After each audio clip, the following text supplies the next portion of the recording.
think you're putting out fires now as a technologist, just wait till you have agents running loose in your organization. You'll really be putting out fires.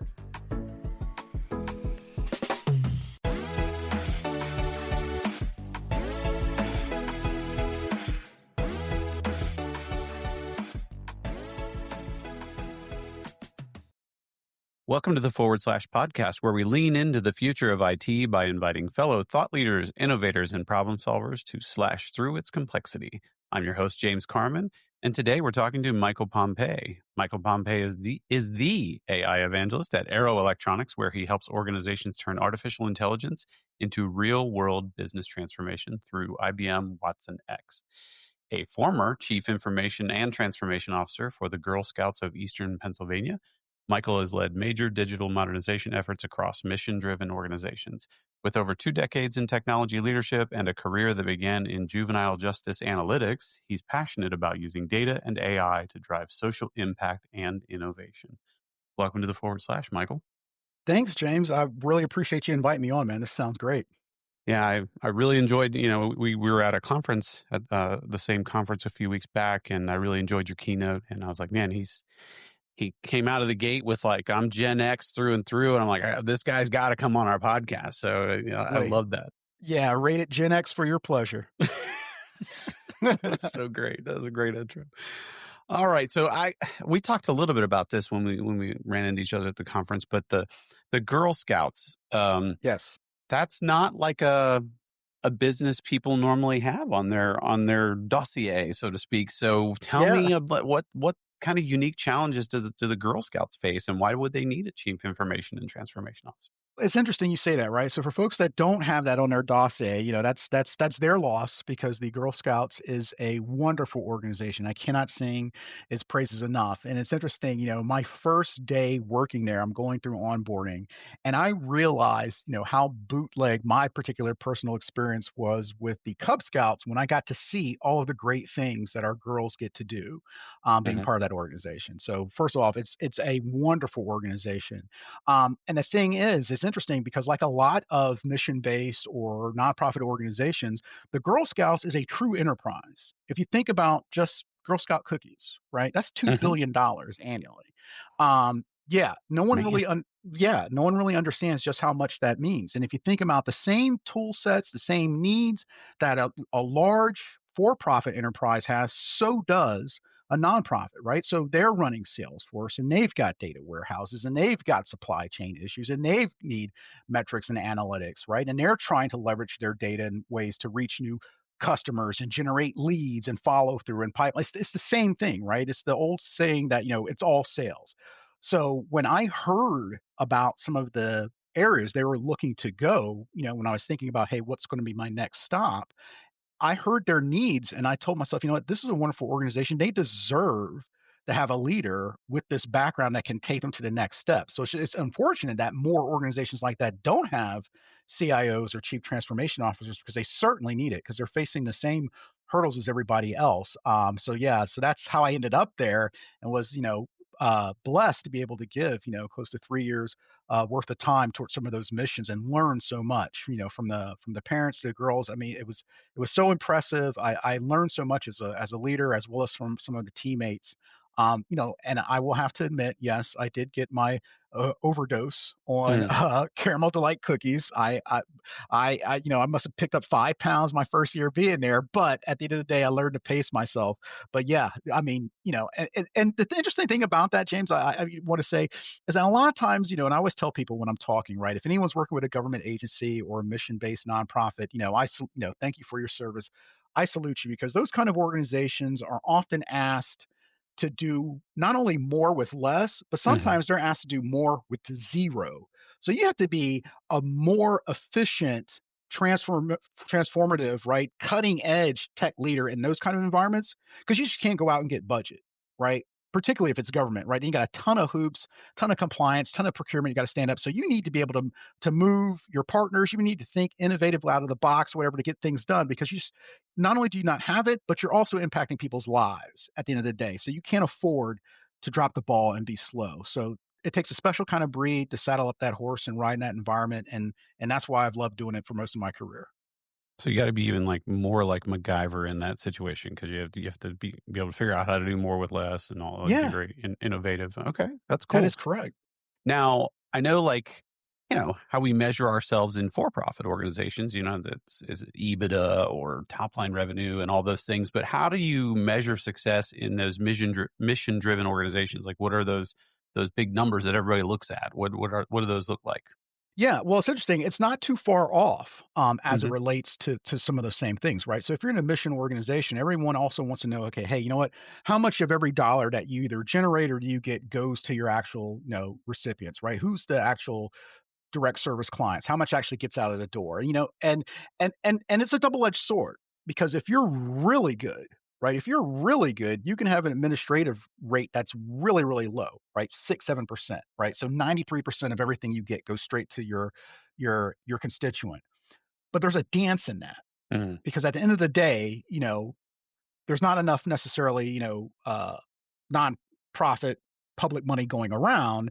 So folks are going to look for folks to have, the lowest rate as possible. So sometimes, folks will do more than what they should, right? Meaning, they're overworking their teams or they're overworking and stressing their organization to get that rate lower to get the funding. So the funder is pleased because it's like, oh, well, this organization has a really low administrative rate. And then the organization's like, okay, yes, and I can do this and I put this money. But at the same time, you may get into the habit of overtaxing the organization, the staff, and the people, and so it may be unsustainable. So sometimes you will see a cyclical turnaround time with certain kind of organizations being able to hit the ground running, move very fast, move very nimble, really do some really good work. But then there's like almost like this cycle where they burn themselves out, and then you see funders changing their minds about where they want to put money and things of that nature. So it can be sort of tumultuous in that kind of environment.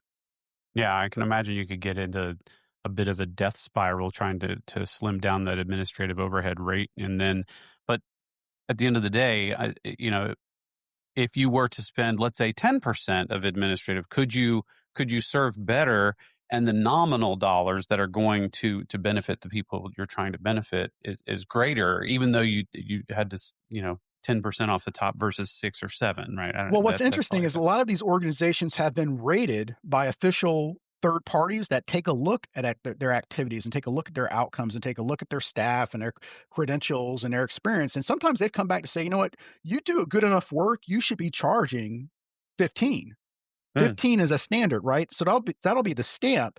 However, you put a 15 next to someone that puts out a 7, back of the envelope math, folks are like, okay, well, why don't we fund the person with 7? In theory, more can go out. So it's a dance. So a lot of those organizations that push themselves could, in theory, ask for more, but by asking for more, you run the danger of getting less. So mm, again, it's a dance, right? It doesn't really cost X. The funder knows it doesn't really cost X, but they get to, say yes, I'm being efficient by going this way, and you get to say yes by getting the money. But then you start chasing the funding, and mhm. then that becomes your primary business, and all it takes is a change in policy, and you can find yourself, not necessarily being true to your mission, but being true to the funding that you're getting. So it's a very delicate balance. Wow. And so that's one reason I wanted you to you've had a really cool history or a really cool path to get you where you are. Tell me about the juvenile justice Woo! analytics stuff. I didn't know that about you. We didn't talk about that, but We didn't that talk sounds about really that. cool. Yeah, Yeah. yeah, yeah. I was a juvenile probation officer. That's how I started my career. All right, so it goes way, way back. I'm in school. I'm taking engineering classes, and while I like the idea of the engineering, I just hated my experience. I was just like, Uh-huh. this is boring, right? If you gave Mhm. a chimp an electronic calculator, he could do what I'm doing. Oh, and by the way, I was working at GTE Data Services at the same time, so I'm actually feeling that at night Mm, as I'm going to class during the day. So I'm like, okay, this is not going to work. So I need to do something. My parents were like, hey, yeah, you're just not going to go to school all the time and just hang out. You need to actually get something. So I'm bouncing around. I'm taking different courses like that. And I fell into a criminal investigations elective, took that class, loved it. Loved it. I could not get enough. And I was like, you know what? I think I found my niche, right? So I just went hard into that. Now I'm out and actually working in the field, and I see all the data that they collect and don't do anything with.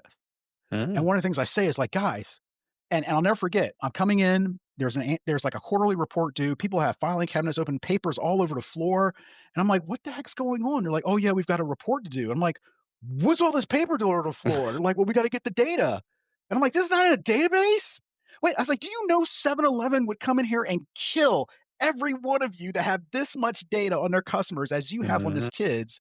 We need to put this somewhere." And so that prompted me to build my first application to track juvenile recidivism and do some predictive analytics regarding which kids were more likely to show up. And then once I did that and got a taste for leveraging systems, I knew that what, I need to be on the other side of the equation, because once a kid gets there, it's hard to lever resources to turn them around versus preventing them to get there in the first place. Mhm. And from there, that's when I sort of took this weird Lando Calrissian path to do every other different kind of job with technology and helping people, that kind of brought me to where I am. So to me, it's all been about leveraging technology, doing the same things that everybody else does, but in benefit of people. So beg, borrow, and steal from the big guys and deploy it for the small guys. That's my motto. So who did you sell out to Darth Vader though to First of all, Anderson Consulting. I sold them out. I sold them sold out to them out Darth to Vader? Vader. Yes. Yes. All Yes. right, So all right. hopefully he had to leave a garrison there. But yes, I sold them out. Now, did you have a guy that you worked with that had like the little robot ears thing, the bald guy that walked around with you? Yeah, Did but you, yeah, I love the that guy, Lando? right? So he could take my commands and stuff like that. No, I did No. not. Okay. In fact, I was probably that guy. I mean, Oh, you're a young guy coming out of college, thinking you can change the world with technology and things like that, and building systems and showing people what they can do with data. But I think I was probably that guy more than anybody else. So as a Star Wars fan, I should know the name of that guy. I don't. Anyway. yeah, that's fine. Yeah. That's fine. So I'm a Star Wars fan too, and I don't know his name. I mean, now granted, I'm more of a Next Generation fan than I am a Star Wars fan, but I play in both camps. All right. So you learned about using data to really change people's lives and help these kids. And then you're working with the Girl Scouts, impacting their lives. And now I don't want to cut out a bunch of path for you there, but your job now is AI evangelist. And Isn't that interesting? that is Yeah, interesting. I don't know yeah. that I've known anyone else with that title yet. So Sweet, sweet. Well, that is cool. I was hoping I could get, title of AI monk, but yeah, I don't think Arrow or IBM is going to go for that. Of which these are my own express opinions. I must state that these are not those of IBM or Arrow Electronics. But yes, AI evangelist. It's a great role, and that it's interesting, and that I get to wear two hats. So one hat, I am talking to other CIOs, I'm talking to executive teams, and I'm helping, you know, distill the realities of AI from the hype. Where how do Mm, you actually talk strategy? How do you actually build it in your workplace? How to be transformative? So that's my one side. But the other hat I get to wear is I get to work with Arrow's partners, IBM's technical leads, things like that, to say, okay, hey, here's the conversations folks are having, and here's how we need to meet them in the middle. Here's how we can get better at bringing the right technology at the right time, to the marketplace. Because there's a lot of noise in the marketplace. Every single week there's something new. Everybody's promising they can do every single thing. So how do you distill and cut through that to be relevant to not only your existing clients, but potential future pipeline and future customers as well? So those are two places I get to play in this particular role. So you're kind of sharing with people and helping kind of evangelize the kind of that art of the possible type of stuff, but while also kind of having your ear to the ground, hearing from the market, hearing the conversations and being out there with the folks. Okay. So you're kind of Yeah, half reconnaissance and right, okay, very right. nice. Yeah, So yeah, it's pretty cool. what are the conversations, kind of what are those conversations looking like these days? I mean, I'm sure it changes every Sure. week for you, but what are you hearing about these days? What's the word on the So I think, street, all so right. to So like speak? the word on the street, right? So I think for the past month or so, there's just been a lot of what I like to call hamster energy, right? A lot of frenetic energy about the various reports saying that enterprise AI initiatives don't necessarily return Mm. true business value, right? There's the MIT NANDA report that said 95% of enterprise POCs don't return business value, things like that. Now, as a CIO, right, these are things that I know. These are things. It was no surprise to me that someone came out a report and said, "Hey, guess what? The latest car in the hype train is not delivering on all the promises that the hype train said it would." I was like, "Yeah, I know. It never does. That's why I'll it's be called darned. hype, right?" Yeah. Remember low code, no code, edge computer. It's the same thing, right? Blockchain. It's the Mhm. same exact thing. That train's never late. But I think with AI, because people have seen such a monumental shift at the individual contributor level with employees or consumer AI, they assume that that would show up the exact same way within the business landscape, and it's not. So the conversations I'm hearing now is like, okay, how do we get back to what we know works as CIOs, right? Whether it's the frameworks related to how you develop software or how you prove business value or how you track expenses, and how do we get back to some of the basics so we can put a bridle on this thing before things run away, because the various vendors and their solutions aren't necessarily giving people those frameworks to say, hey, here's how you approach this wisely, Mm. because AI can be very expensive to implement, but it can even be more expensive if you let it run away, and suddenly you've got compute and inference costs that you weren't expecting, and suddenly you're spending a whole lot more money and getting way less in return. So that's the part of the conversations that have really been sort of popping up the last month, I would say. Yeah, I think the market seems like they've drawn a line in the sand on okay, we're letting all these vendor companies play with AI on our dollar. Let's let's stop doing that now. let's Right. let's Yeah. maybe deliver some real business value and start trying to measure, are we really doing something good?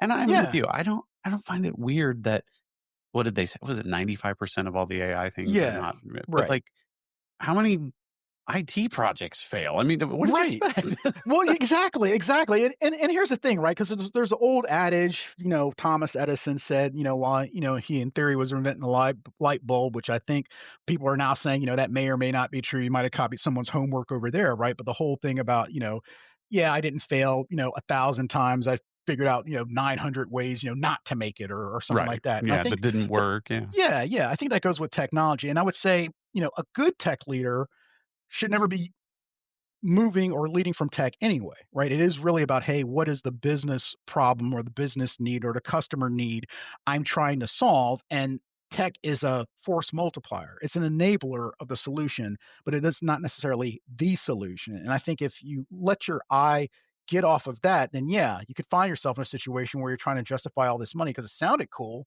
but it's not changing the day-to-day landscape of your customers or the staff that are working with you. Hmm.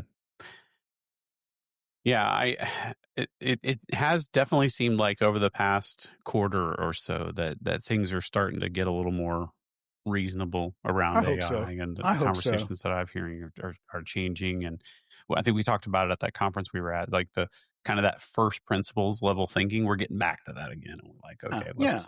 I mean, and it's served us well in the past when we've had other technology disruptions, right? Like the cloud, right? Everybody's running. Oh, we got to, I remember back, U.S. Air Magazine days, right? People were like, hey, Mike, can you tell me how we should be getting into the cloud? And I would tell my leaders, just calm down. We're already there. yeah. you know, it's yeah, it's and what's next and what's next. But yeah, no, I do think getting back to the basics, right? Frameworks, not fads. That's what I hear CIOs, asking for help and defining for their organizations and their strategies. And, I think I don't know, it seems like there's been a bit of a shift also kind of away from like that hard side of this. Like everybody was for a long time very much focused on the technology. Like, oh, here's how you train models, and here you need this data, and you got to Mhm. label the data, and ML ops and all these things. Right. But it feels like that we're kind of shifting the conversation a little bit to kind of that squishy side, the softer side of the Yeah, AI, where yeah, we're back to thinking about human beings again. that is I'll be correct. darned. Yeah. So, Yeah, no, how's your you're exactly experience in right. there? Yeah. Yeah, yeah, you're exactly right because, you know, first of all, if you think about the data that these models were trained on, right? 99% of the public information has probably been indexed and searched and been, flattened, so these models can absorb it, right? Whether Hmm. or not folks had the permissions from the individual contributors before they trained their models on it. I said it. I told you Yep. I was Gen Yep. X. I Hmm. said it. That's right. Whether or not they had permission, they did it. But we also know that in an enterprise, public model doesn't really help you much, right? It's that narrow institutionalized data within your confines that's actually useful. And that's Hmm. where you kind of see this gap. And then when people want to start talking about transparency and want to start talking about trust and want to start about talking about guidance and human intervention and double checking, well, those are human elements. Those are not technological 100%. And it really comes down to, and I say this all the time, folks want trust, in their AI systems. And I'll ask the pointed question, do your staff have trust in you Uh, as a leader? And if they don't have trust in you as a leader, you can bring in the best AI systems in the world, they're not going to trust it. And why don't they trust it? Have you been trustworthy? Again, one of the simplest things, probably the thing that's hardest to do. And I think as leaders, that's the piece we need to remember in this new quote unquote agentic age, because the technology and the movement is not going to slow down, right? Staff are going to bring it into your organization, your kids are going to be bringing it into your house, and there's going to be this expectation that we're going to be able to meet them. But at the end of the day, if we want resilient systems, we need to have resilient people. If we want trustworthy systems, we need to have trustworthy people. And again, like I said, at the Cincinnati conference, right? I love humanity, I love it, and we are very good at figuring out who we trust and who we don't, very Hmm. fast. Sure. And I think as leaders, we don't often get a chance to slow down and say, okay, how do I approach this purposefully so I can make sure that my staff, my organization, and my customers have systems that serve them um, in a trustworthy fashion. You hear this, and I'm sure you probably hear this a lot. You're out on the road talking about AI with folks.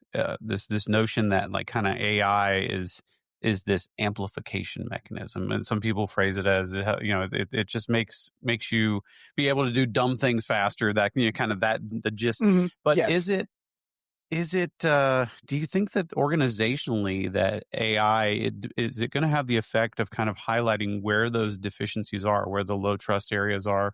Is it going to be that kind of thing where it's amplifying those sort of lower trust environments and making them worse? it could be.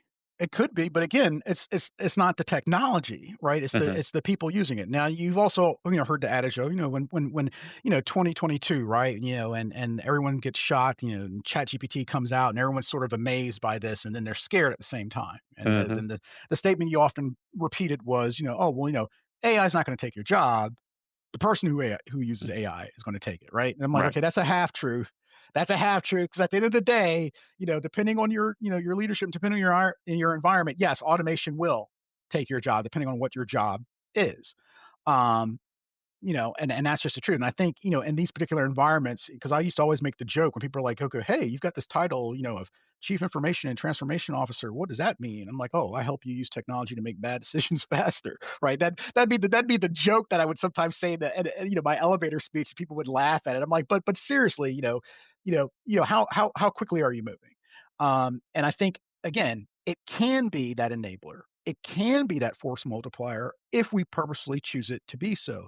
If we are in a race to the bottom and trying to automate everything that's definable and automatable, then what's left? And I think that's the question that a lot of people have on the table, because in the past, that question mark regarding what's left has kind of been the ambiguity, within a person's job responsibility, and they would just assume to take this, and that's the thing that made them valuable. If that goes away, right, or if that thing is highly faulty to begin with, Hmm.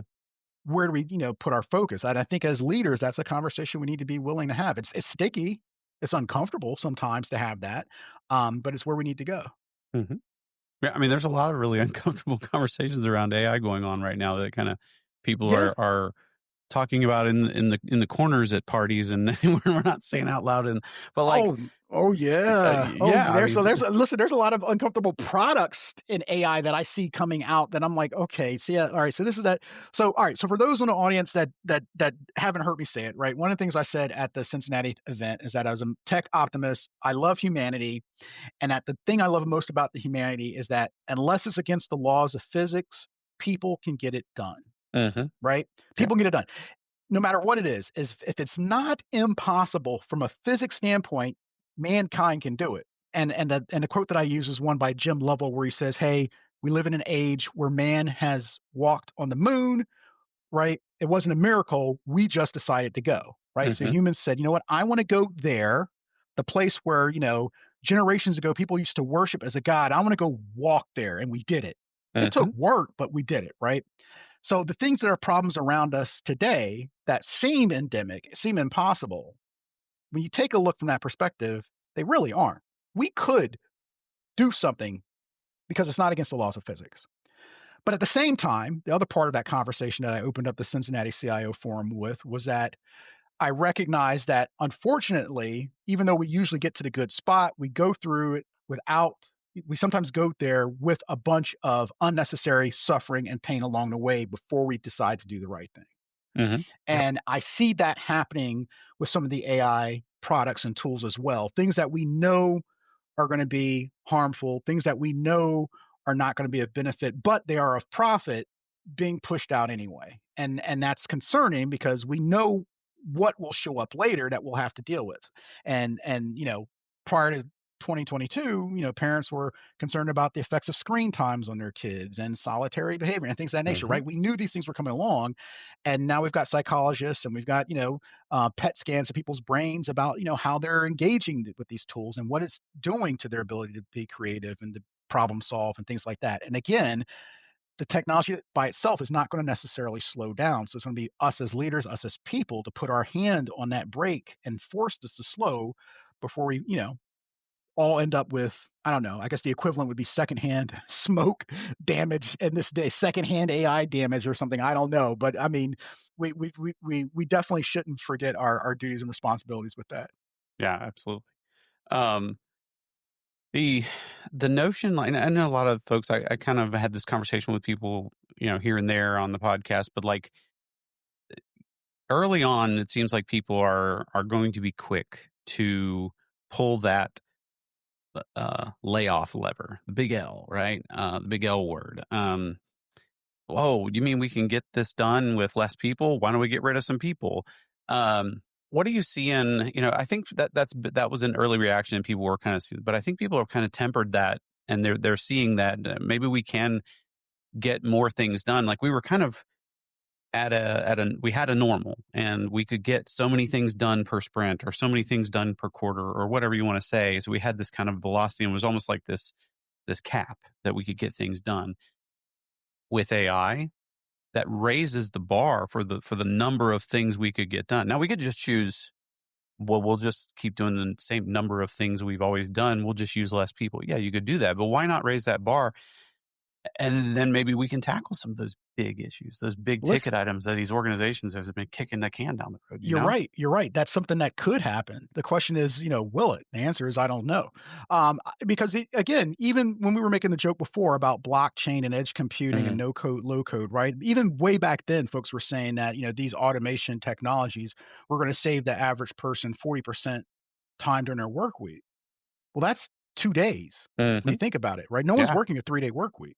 So the expectation of what you could get done just rose with your ability to get things done. And I think, again, in a multi-agentic system where productivity uh, literally will not be able to be measured in the same ways, how you determine value is going to be Mm, different. And so, yes, there are going to be organizations that use this as an excuse to slash, and they're and here's and they're incentivized to do it, right? mhm, So when Salesforce makes the statement, "Oh, hey, I can lay off 4,000 or X thousand of text because I have AI bots that can handle it," they weren't necessarily penalized at the market because of doing that. mhm, Right? Amazon says, "Hey, I can lay off so many, workers at a robot at a warehouse because I can leverage robotics to do." They're not penalized at the stock market for that. Now, where they get penalized, right, is by the human people are like, okay, well, you know what, I'm not going to shop here, or I'm not going to buy this, or I'm not going to mhm. do this. And the people are like, okay, well, what's my approach to doing this, in a balance and an ethical framework. And I think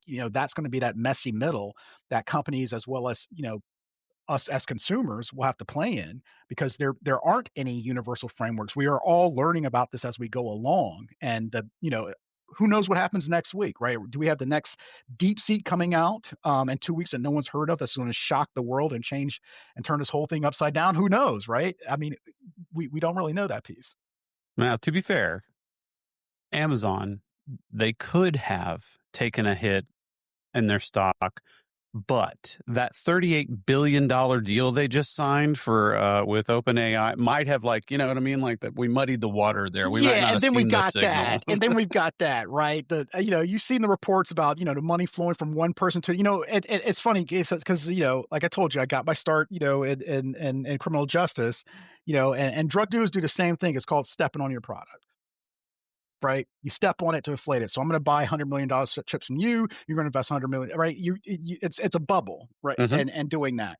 Um, so I mean, again, not to you know wax messianically about some of these things, but I just think that again, as leaders as organizations, there's an opportunity for us here, and I hope that some will slow down and take advantage of it. But I also know that not all will. Yeah. Now, one thing I had another gentleman on, we talked kind of about like within my organization, I'm kind of the AI guy, right? Like it's kind of part of Hmm. my job and my Hmm. identity within the organization.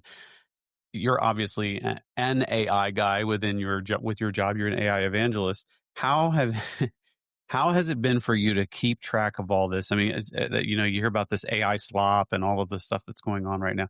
How do you sift through all this madness? And as you said, things are changing. Next week, we could just be completely upended and everything Right. changes. Like how has that been for you? And how do you keep yourself sane in this world when this is your job, day to Well, day?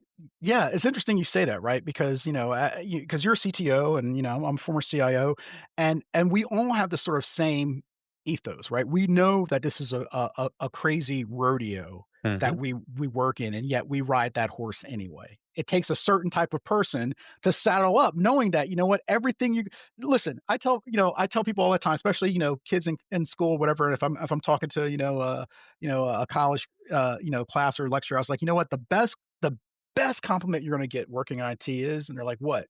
Silence. Mm. When no one says anything to you at all, that's the best compliment you'll ever receive. And people are like, "Well, that sounds terrible." Yes. Welcome. Welcome, right? So the kind of person that can operate and succeed and thrive in that environment where the only thing you hear is complaints, yeah, you're kind of used to riding that wave. So you do your best as far as trying to distill, okay, what's the next and best thing that's going up? Where are all the white papers? Who's talking about what? Who's releasing things? It's funny, getting to play with AI and being able to do like, workshops and different things. I've taught different groups about how to create their own agents that will actually do some of this work for you to distill some of this stuff. And with some of the technologies that's on hand, you know, it helps in trying to sift through all of the madness that's going on because, yeah, it can just be a constant churn regarding what's actually relevant versus what's not. Yeah, I've found, to borrow I'll use an analogy from machine learning. I've found that like as I'm studying and learning, if you try to if you set your alpha, your learning rate to be very, very minimal, if you Hmm. say, okay, I'm going to learn for 5 minutes and then look around and say, okay, what's new? And then learn for like, you can't really learn everything. It's like you have to Mm. kind of like just Yeah, just shut the windows and you can right, get your blinders on and say, okay, I'm going to right. dig deep into this topic Right. for That's give that me a friction couple we of talked about. weeks. That's that friction we talked about earlier, Yeah. that struggle, right? And I Hmm. think, with some of these things and with us seeing, this, trough of disillusionment show up Hmm. with generative AI and going back to the basics, I think part of that is going to be required for leaders as well. Sticking to some of the things that that work versus trying to respond and, to every single thing that's novelty. Because, you're using this tool for novelty and you're using this tool for novelty and you're using this tool for novelty. Guess what? It's not novelty. Hmm. They're all Yeah. regurgitating the exact same thing the exact same way, right? Novelty is a thing that comes through work, comes through effort, comes through some friction, things of that nature. And I think we need to keep our value on that. Yeah. Yeah, you gotta stick with something for a little bit or else it's just maddening, It and is. it's that buyer's remorse kinda thing, that notion, and it's just Right. yeah, it just Right. eats you up, but so yeah. Yeah. You got, well, but it's profitable. I said it. I said it again. I Yeah, know. I know. It's profitable though. It's there's lots profitable. of people making money on it, talking about all the AI goodness. Yeah. There we go. Exactly. Let's go. I don't know what version of iPhone's out now, but I know it's the exact same thing it was 3 years ago. Easy now, I've got Apple stock. Oh, all right. I take that back. Yeah, let 'em buy them. Let 'em buy them. Yeah. I did get one of the new ones because I'm on a my wife and I agreed, like, we'll do, like, every other year. We were buying them at the same time together, like, "Oh, cool, we get new iPhones," but, man, they just got too doggone expensive, so Yeah. Well, that it's that funny you say that because I used to, so, I'm an Android guy, so I'll put that out there. So yes, not only Gen Xer, but hardcore mm, Android technologist. So my entire household's Android. So we used to do every 2 years. But I can't remember was it the S20, S20? I can't remember one, but there was one where it got to, I was like, okay, I don't need to upgrade anymore. This thing mm, still does everything I needed to do. What am I getting with a new one? So I just kind of stayed. And it's like now I'm actually, thinking about doing it. But now the old man in me is coming out because it's like, well, I want one with a be able to put in my own SIM card. And I want to be able to do such and such. And I don't want to use this stuff. So now I gotta go to, you know, off-brand models like CF or whatever to get the new phones, whatever, because the popular ones are no longer doing it for me. Yeah, I know exactly what you're saying. There we But go. the cameras only need to have so many megapixels. Like, all I'm Right. doing now is, like, you can see my wrinkles more clearly when I take pictures. Like, I don't need all that, you know? Yeah, and listen, and I'm not like my kids, I'm like some of my friends, whatever. I don't take pictures of everything. At some point, I'm like, I don't feel like pulling my phone out of my pocket. What? What is it? Yeah. Yes, I see it. I want some silence. Yeah, like you said, let's get some of that blessed silence that we never get to hear. Got it. Got it. All right. We're all right. So we're letting our old guys. We're letting Yeah. our old guys spill out. All right. Get All off right. my All right. We'll rein it lawn. in. We'll rein it in. What about governance in this world? How are Ooh. those conversations going with folks, So as yes. you're speaking to leaders, and Yeah. Yeah. No, are they that's it. struggling? What's going on Some there? are struggling, right? Because I think for some organizations, to tell the truth, right?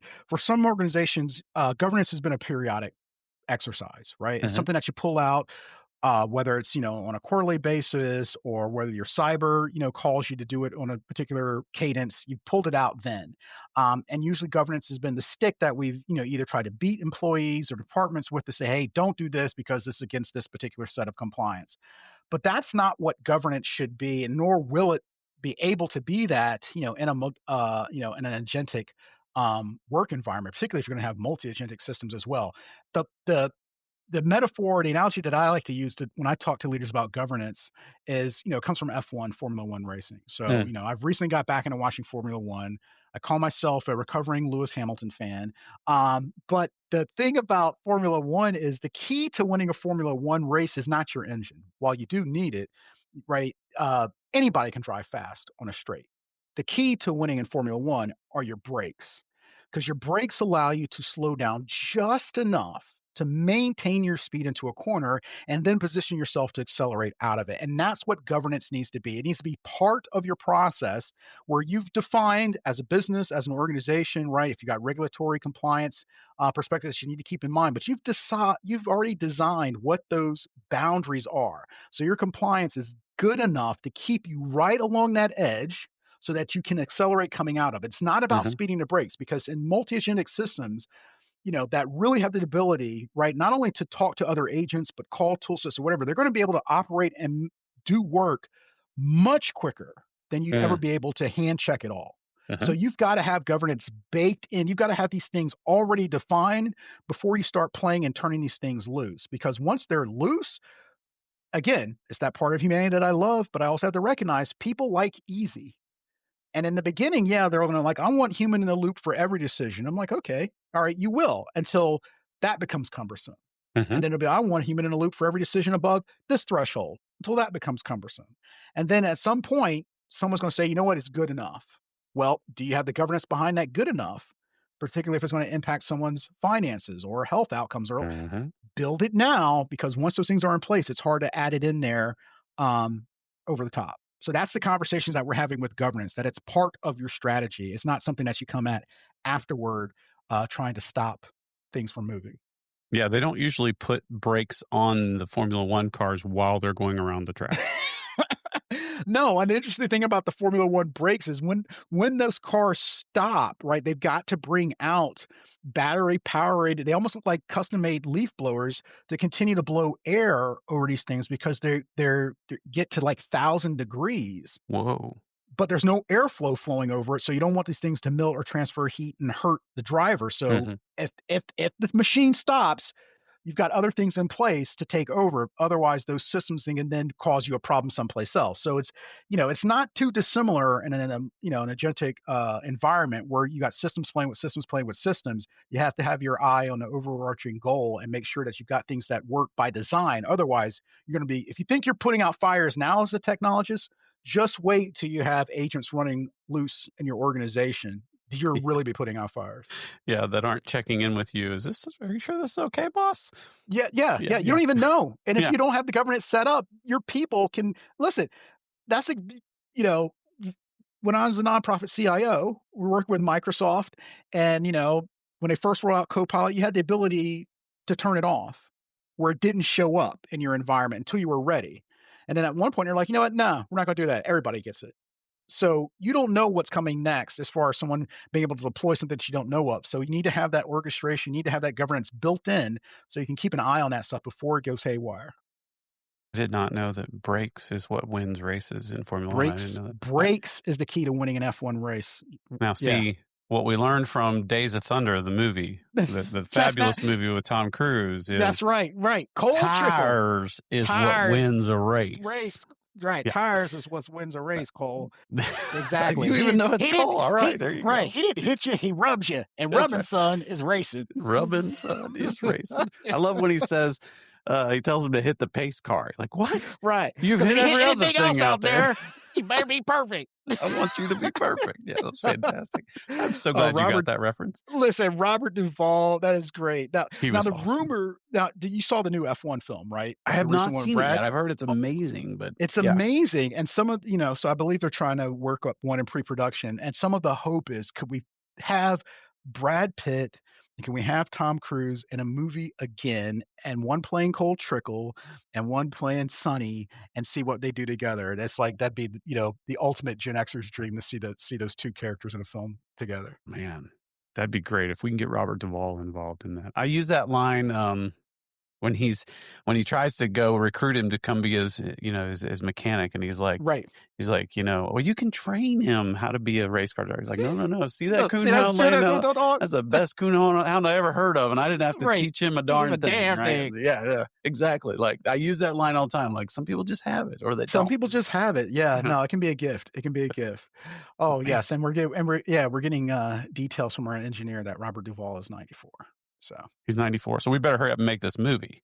exactly, if it's not been made already, because we Yeah, need but this. yeah, maybe they've already done it. Hopefully, we pray that that's Exactly. what's happening. I hope so. Okay. Well, we're gonna transition ourselves into the next segment of our show. Our next segment of the show is called "Ship It or Skip It." Ship or skip, everybody we gotta tell us if you ship or skip. And the idea here is I bring up a topic and you kind of say, Okay, yeah, I like that idea. That's good. Ship it. Or no, that's the dumbest thing I've ever heard of. Skip it. I'm not, I'm going to skip it. gotcha. So what about this notion of like, you kind of hear people talking about, we've already kind of figured out how to have like AI co-pilots for software engineers. What about AI co-pilots for everyone in an organization? Everything, every role, shop floor, cashiers, like everyone. Like, what do you think about that idea? You think that's got some legs or not? It's coming. I think it's coming. I think people are already using these things for all kinds of, uh, tools, and all kinds of use cases. It's interesting, I knew of an organization that rolled out, a chat bot related to customer service. And it was so good at having conversations that people started reporting, cases of self-harm with this tool because it No would way. listen. Oh, It would okay. hold a conversation with you, and people felt comfortable. So people are gonna be using these things for lots of I think there was a report, that OpenAI, released recently about the number of people that are using their tool for medical advice, even though they particularly say not to do it. So I do see, folks leveraging these tools for all kinds of things because it makes it easier. Whether or not it's better, again, that's a different conversation, but I see it happening.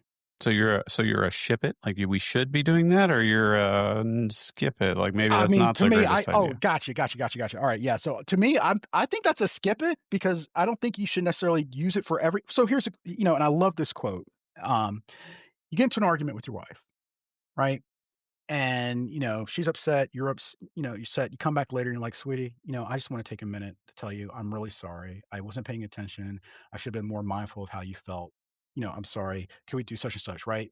How's she going to feel? Well, she's probably going to say, you know what? I feel heard. You've done this for me. Thank you. And it's like, what prompted you? Oh, I went and used ChatGPT and asked what I should say. It would invalidate everything you just said, True, that's true. right? Yeah. Okay. So I think in certain situations, we need to be mindful if we want this to be honest and genuine, then you know what? We need to let, our human roughness show.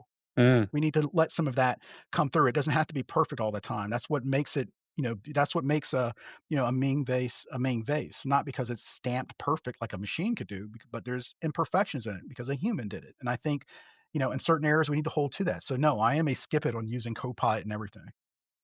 You telling me in the chat you can help me get out of an argument with my wife? Listen, we're old Is that enough what to you're know saying? that the way to win an argument is not to be in it in the first place. Yeah.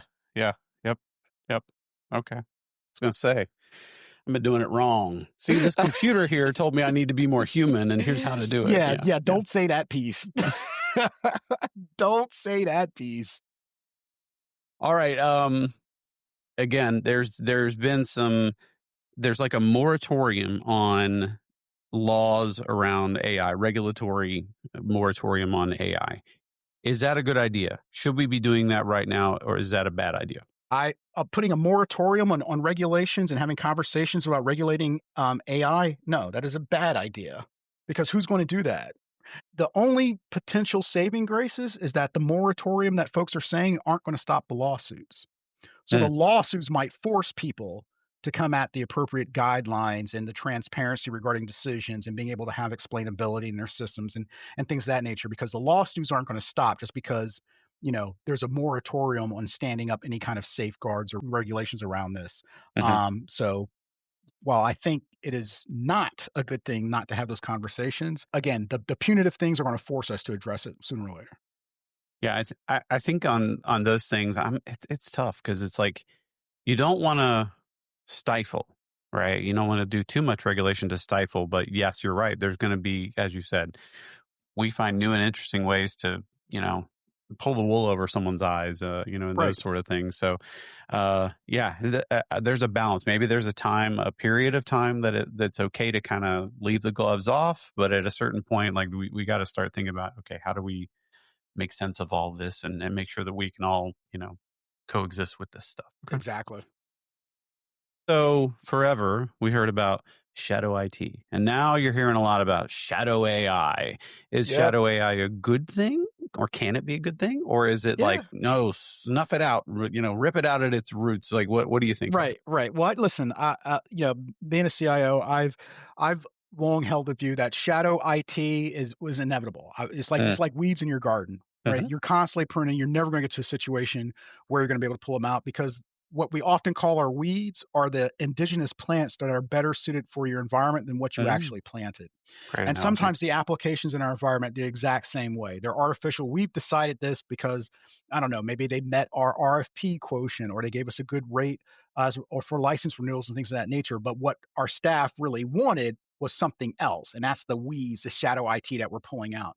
I think shadow AI, when it shows up can be an opportunity for tech leaders to find out, okay, well, what's not being addressed by the tool sets that we currently have or by the workflows that we're holding to that this is pointing to a different way of doing something Mm, and being open to have that. I think, leaving AI just within the realms of IT is a bad decision. I think it should be cross collaborative across the business, with IT, of course, having a seat at the table because the data and the security and things like that have traditionally been in our hands.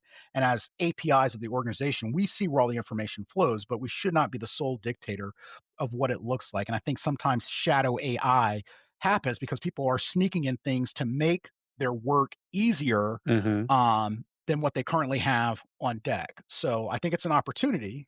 I don't think you're going to be able to rip it out by the roots entirely because it can come in so easily. I tell leaders all the time, if you think you've got your organization buttoned up, give me 15 minutes and I will show you how your staff are sneaking it in without you knowing about it. Because it doesn't have to be on your system for it to be in your environment, right? It's on your staff person's phones. It's on their Meta integrated Ray-Ban glasses that they just walk through the front door in. They're taking screenshots and videos of everything that happened in your. It's already there. So the question is, why is it there? What's it doing? What can you provide that's equivalent or better that allows you to keep, your precious assets, your data, your customer information, things like that secure and address, again, the human side of that element, right? Your staff's needs to get their work done.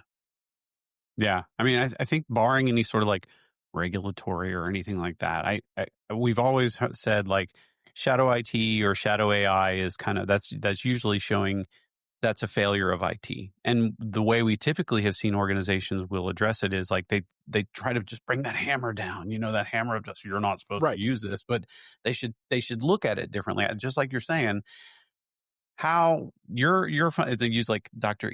Was it Ian Malcolm from Yep. Jurassic Park where he said Yep. nature finds a way? Like that's Right. Like, that's what's going on yes. here. The business is finding a way to get its job Right. done easier. They're innovating. This is innovation. Whether it doesn't you don't have to be a computer scientist to innovate. They're innovating and figuring out a way to make their own lives better. dig in, look into what they're seeing. You're like, oh, I Yeah. didn't know that was even a pain point for you guys. Right. Yeah, Right. yeah, Yeah, I think we exactly. And I think, look at. if we want, life to find a way, we need to be in there with the businesses as well as tech Mm, leaders. And I hmm. think for some organizations, the tech team and leadership and structure isn't about innovation. It's about keeping the lights on, keeping things stable, and keeping costs low. Well, Hmm. innovation is disruptive. It, Hmm. it it tears things up when it first shows up. If you think about all the things that came, or you think about when cloud showed up and everybody had their colos and everything was working fine or whatever, and suddenly it was like, wait a minute, I'm just going to move to give my stuff to Microsoft. What Yeah, about all these servers I just bought that I was, that I was expensing and writing down and changing my balance sheet? Those are going to go away. I'm not going to have any capex anymore. I'm not going to be able to, make the books look good by depreciating this stuff. I'm just all going to be operating again, disruptive. And I think AI is proven the exact same way. So it's an opportunity for those organizations if they want to really be thought partners and process partners to kind of go take a look at it.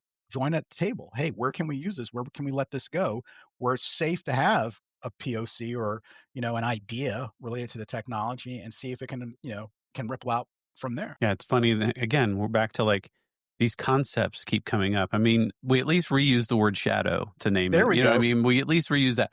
But can we call it something different that we don't have to like? Number one, shadow sounds kind of nefarious, right? Like, Right.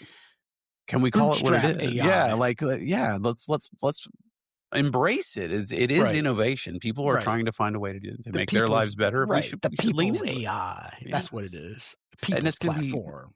shadow quantum, next, right? Oh my woo. Forget that stuff. Yeah, Like, well, the thing about quantum's still very, very, very expensive right hmm, now. yeah, So your staff yeah, aren't sneaking that in. But yeah, but yeah, once they yeah, start leasing time on those qubits or whatever, then maybe we'll see some stuff. But yeah, yeah. I think GTA 6 will be out before quantum Let's hope comes in so. your Let's hope so. organization. All right, so that was ship it or skip it. Yeah. So now I'm surprised you didn't bring up vibe coding. but you know what? That's our warm up question. All right, go ahead. Okay. We'll do vibe coding. What do you got? Okay. Vibe coding. Skip.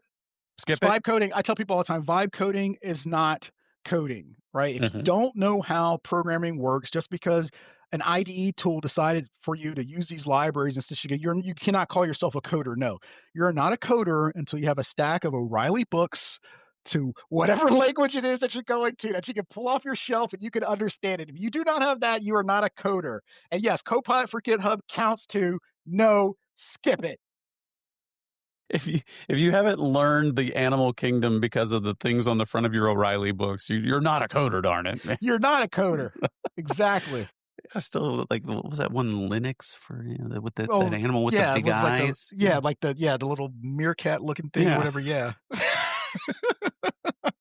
that's a trip. All right, yeah, I remember the O'Reilly books. That's a rite of Exactly. passage, isn't it? It is a rite of passage. Yes. Yes. All right. So that was ship it or skip it. So we've talked about a lot of different stuff. Yeah. What are you seeing as what is the future? Where do we go from here after all we talked about? What are you seeing in the next 6, 9, 12, 18 months? What do you envision? You know what? I'm seeing, organizations that have the ability, right? Because, different organizations have different maturity levels.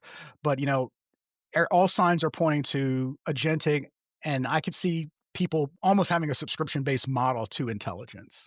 Yeah. At some point, right? Just like we have subscription-based models to compute and cloud storage or whatever. I think we're going to get to a point where we're going to be able to see that, and whether it's you or the company that provides your SaaS product, them sort of just tying in, via their API or whatever connectors to sort of like a generalized.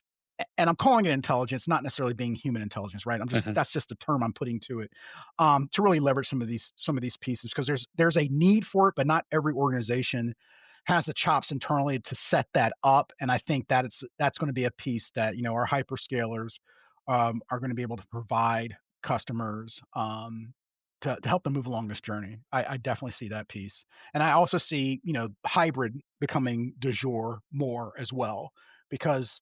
Again, the internet's already been boiled by these large models for the most part. Your Mhm. your own internal data is going to be the key linchpin, and that's currently either on-prem or in emails or in share, you know what I'm saying? All these Uh-huh. different kind of things. And I think that hybrid approach, leveraging the best of a small model internally, the big one for natural language stuff or whatever, is probably going to be how people stitch this together to push into the sort of next phase for AI development for us. Yeah, I all along it's kind of been like the writing's been on the wall because you can only get so much more out of like the billions and billions and billions of parameters on these big models. At a Right. certain point, it's more effective, more efficient to have smaller models that are purpose built for a certain domain or task, Definitely. or you and that I think And they they're call that cheaper was too. yeah, like the what is it, the mixture of experts. The Yep. inference is cheaper, it's cheaper to train, it's cheaper to retrain. Like Right. that's where it's got to go there. Now, granted, for the planning and kind of general purpose, as you said, you can have the big brain, big model, and then it's going to task out to all the small. I think that we're going to see that mixture of experts being employed more and more in the future. Correct. Correct. Definitely. All right, our next segment of the show. So All this right. is we've done the warm up. We've gone through the motions of just talking about the things we have to talk about because we're a tech podcast. We got to talk about AI. But now we're getting into the real meat of the conversation. And I was, the last guest I was explaining, like most guests or most of our listeners, they'll just fast forward through the stuff we just talked. They want to get to this lightning round. It's time for the lightning round. Rapid fire, don't slow down. Answer quick and make it count. In this game, there's no way out. It's time for the lightning round. The lightning round is the segment of the show that people tune in for, and this is what they want to hear. Okay. Again, I don't have any data to back that up. I don't. I Oh, just, okay. Well, that's good. I'm making it up. Yeah. Gut So works. this is quick fire. Ask Okay. any questions, but we do have a scoring mechanism. It's that we actually do rent a quantum computer because the algorithm is so complex that we need to use Great. Shore's algorithm to do Okay. the scoring. There's a lot that goes into it. I don't want to bore you with the details. Appreciate that. Just make sure it's IBM's quantum and we're good to go. Well, absolutely. And I got you'll to kick understand. up braces. Yeah, you'll understand once we get into the questions, you'll understand why we need such a complex algorithm for it. Okay. All right, let's go. Are you mentally prepared? I believe so. Okay. Yeah, I mean, nobody knows. Number 1. Super Mario Brothers or Zelda? Super Mario. If you could push a button to make everyone in the world 7% happier, but it would also place a worldwide ban on all hairstyling products, would you push it? You say the guy who has his hair cut down really low? Yes, I would push that. I would too. Yeah, that's a selfish thing, though. I don't have hair to worry about. Right. Now, Exactly. I'll do this because it's topical. Are you a no shave November kind of guy? Do you engage in that activity? Do you grow your beard out and make your wife upset for a month and then shave it into December? Yeah, no, I am not part of the no shave or no anything else November. So whatever I was doing the other 11 months of the year, I do it through We November keep as doing well. it. Yeah. Okay. Exactly. Just another Yeah. month. Yep. Just that another makes month for sense. me. Yeah. What size bed do you typically prefer? Queen. Queen size bed. And now is that in your home or when you travel or both? When I travel. Yeah. I'd rather have a queen. Yeah. I feel like I'm lost in the. Yeah, big it's too much size space. Don't need Yeah. it. Did you ever believe in Santa Claus? No, never. Because I could Never. see all of the commercials about stuff going on sale and my parents going out and buying things. So yeah, there was no chance of Santa. But what I did believe in the tooth fairy. Okay. I believed in the tooth fairy. My heart was broken when I found my dad. He accidentally woke me up sneaking money underneath my pillow. And that's when I realized I stuck my hand in there and I was like, and I realized it was him all along. That one hurt. Now, were you upset because you thought he probably should be giving you more money, or like No, I was upset because I thought she really betrayed? cared about me, and if I Yeah. brushed my teeth really good and do this, then the tooth fairy would come. Oh, and my mom would describe her and all this kind of. I just imagined that this princess would come and she was doing things, and I was trying to be extra good for her and all this kind of stuff, and to find out it was a trick. It's like a betrayal. It is. It is. But we keep doing it to our kids. No, I generation didn't. after generation. You didn't? No, Okay, good. that one stopped. Okay, well, I appreciate that. That one stopped. All right, what was your favorite childhood TV show? My favorite childhood TV show, Dukes of Hazzard. Good answer. That was fantastic. Just jump your car off of nothing. Yeah, and shoot things with bow and arrow with light or what Just did they have? They would explode. attach dynamite to I their had no, arrows. I had listen, and that's the beauty of growing up when we did, right? Because I had no idea that I was not the intended demographic for that show. These were awesome. We didn't I care. just sat around and loved it. I had no clues. Just driving around fast, just good old boy, right? That's They were right, mean yeah. to har- Yeah, exactly. I had no, and it's interesting now thinking back, just my parents, what they must have thought as their son is sitting on the floor, watching Dukes of Hazzard every weekend, when it came on or whatever, just what was going through your head is why what I have failed you. I have failed you. What have I done to my child? Yes. This was not supposed the dream supposed to be like. Now, at least you didn't stay tuned for the next show. Hee haw! If you did No. that, now that's No. taking it to a whole nother level. No, I didn't understand hee haw because Yeah. if it would show up with a cartoon, it wasn't a cartoon. I was like, okay, Right? I don't Yeah, get this. yeah. That was taking it to a whole nother. Yeah. Okay. Would you rather be able to speak every language in the world or be Mhm. able to talk to animals? Every language in the world. You don't want to hear what an animal's got to No, say, huh? no. Yeah, No, okay, people. that's fair. People. You're not I'd gonna rather learn what much. people would say. You I'd won't rather what learn much people would from say. I an know animal. I'm hungry. Don't eat me. I'm scared. Yeah, no, got it.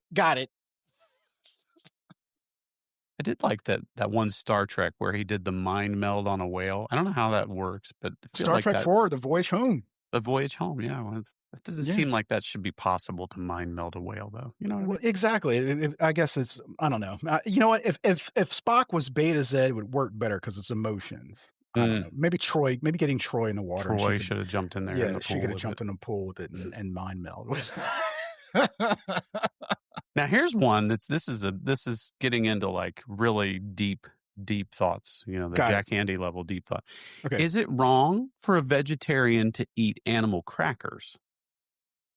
It is wrong for a vegetarian to eat anything suggested or named after something that has meat. They should stick with vegetables. Don't try to make vegetarian wings and vegetarian salami. No, you gave that up. Stick with. Listen, you don't see me as a omnivore trying to. You know what? I want to make chicken broccoli. No, I don't do it. I have broccoli. I have chicken. Stick to your lanes. No, you shouldn't have it.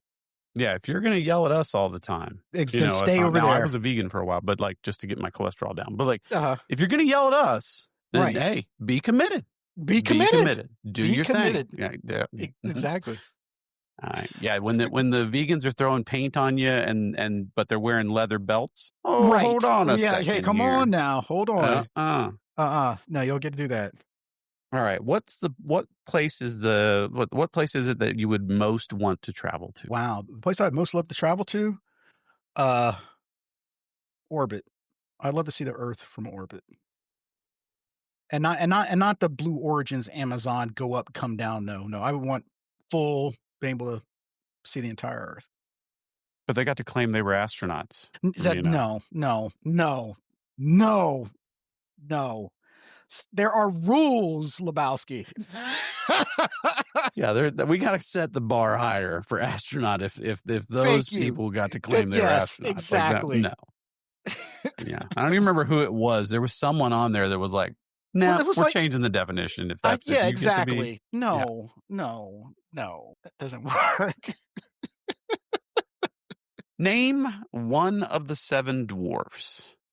Grumpy? Okay, all right.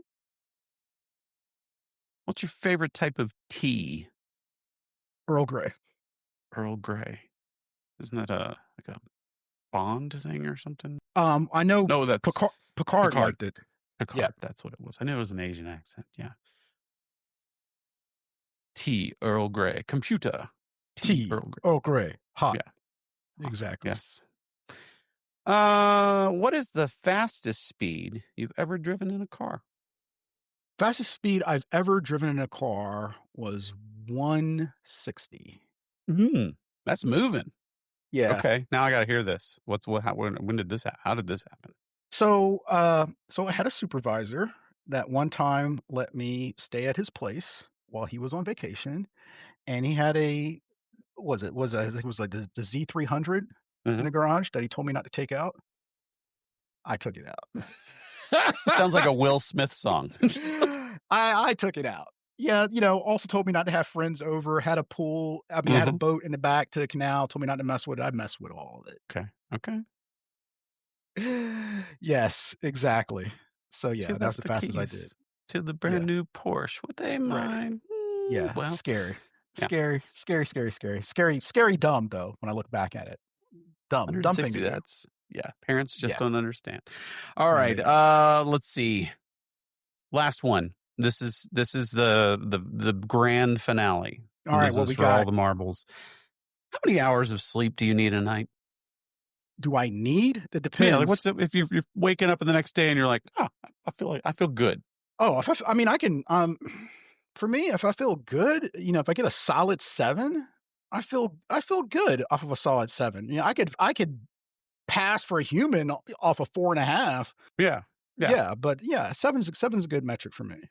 I think that number keeps going up as I get older. I used to be like, "Oh, I have to sleep 2 hours. I could make it through the next day." I don't know if I could do that anymore. I mean, I don't like that version of me that makes it through that next day. I could do it. Not too many of those strung together. Yeah. I just don't like how that. I just don't like the mileage that puts on me. Mm. I'd rather get 7. But Yeah. yeah, 7 yeah, hours. 7's That's good. respectable. Yeah, it is. Okay, well, that does it for the lightning round. Those were okay answers. I mean, Boy, good, me, okay. I don't know. they were As I said, fantastic yeah. answers. As I said, we've got this algorithm. It takes a It, quantum computer to do right, it, like right. Well, let's IBM collapse the quantum. probability and show that these were the best answers that anybody's ever going to get. We're going to Right. collapse that quantum state, and Yeah. then everybody's going to be good. But once you observe it, then you change the quantum state. Like that's that's the But thing. It's because like the I've already Schrodinger's. well, see, I've already observed that these are the best answers. You just haven't looked at it yet. All right, this double slit experiment is not going to fail. I've already collapsed it for You you already by know. being on the show. You've done this. Man, you're like Doctor Strange, I've already gone through the 14 gazillion Exactly, right. possibilities, and And this is the forgot that I one. have the ability to turn time at the back and maybe bring Tony back. I could actually do that, but I forgot I could do that as well. No, the contract was too expensive. I think they There just we said, "You go. know what? That's Forget the it. time stone for this one." Yeah, This guy's expensive. that's right. Yes. Okay. Anything you've got? That's our last lightning round question. Anything you've got coming up here in the near future? Have you got any? Are you giving talks anywhere? Are you Yeah, got a book yeah. coming out? Anything like that coming on? Sure. So yeah, I'm going. In a couple of weeks, I'm going to be in Washington D.C. for the government IT summit, where we'll be talking about agentic systems and AI from the government and federal land space, particularly related to governance and the guardrails there. Hopefully, the government will be open for me to have Mm-hmm. an audience to talk to at DC, but that's the current plan. And then I'll be on the West Coast talking to some more partners and vendors about how we scale up and push transformation as an AI benchmark. So those are some of the things that are on deck for me in November and December. Nice. All right. Yeah. Any books or blog posts or anything cool you got coming up? Anything I like mean, that? so I'm posting on LinkedIn, every week, and usually my stuff has a Gen X flair or sci-fi movies flair as well as that. People keep telling me I need to put some of these Mike-isms down in a book someplace. So I guess once I slow down a little bit, maybe I'll write something and throw that out there. All right. And is that the best place for folks to learn more about you, just through kind of following you on LinkedIn? Yeah, follow me on LinkedIn. Check me out, Michael Pompey. The good-looking guy. If you see the other guy, that's probably my dad. No offense, Good. Dad, but he doesn't have his picture up. That's how you can't tell he's not as good-looking as me. But yeah, you could definitely find me there and just connect. I'm always open to a conversation. My motto is to lean in and learn in from everybody I meet. So let's keep the conversations going. I think conversations is where our power and value as a species come from. And the minute we stop talking is the minute we stop progressing. Yeah, that's awesome. I love that. All right. This has been fantastic. This has been great. I really enjoyed the conversation. Thank you. Yes, Thank you sir. so much for joining us. I really appreciate it. You got it. I knew after I heard your keynote, I was like, I got to have this guy on our podcast. Yeah, let's do this. I knew everybody would love hearing from you. The Gen X thing, that won me over right there for sure. All right. If you would like to get in touch with us here at the /, drop us a line at the / at Calibrity.com. See you next time. Excellent. Take care. The / podcast is created by Calibrity. The / team is Director and producer Ryan Wilson. Editing by Steve Baradelli. Marketing support by Taylor Blessing. And I'm your host, James Carman. Thanks for listening.